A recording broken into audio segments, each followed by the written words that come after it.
এক গরিব অল্পবয়সী ছেলে যাকে সবাই অপমান করত একদিন রাজার সামনে দাঁড়ালো এবং এমন কিছু বলল যা পুরো রাজ্যকে কাঁপিয়ে দিল। ওয়েলকাম ব্যাক বন্ধুরা।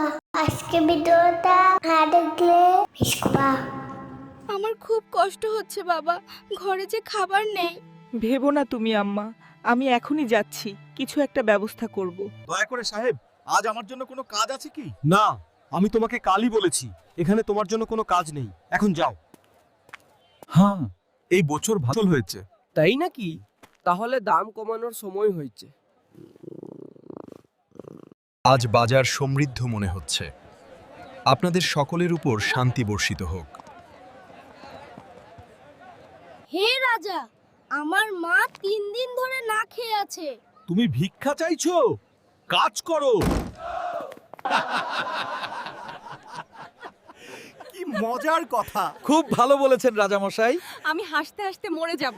দূর হয়ে যাও আমার সামনে থেকে, হতভাগা ছেলে। তোমার এখানে কি কাজ? পালাচ্ছে দেখো। ঠিক হয়েছে। হে আল্লাহ, আমি কারো কাছে চাই না, আপনি ছাড়া।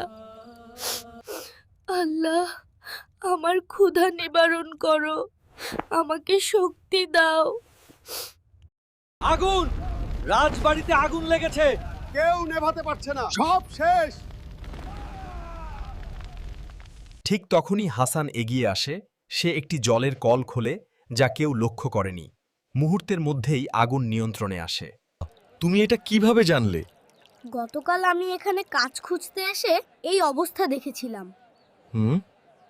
না চাবা ভুল বুঝতে পারে লজ্জায় নক্ত নিচু করে নাকে।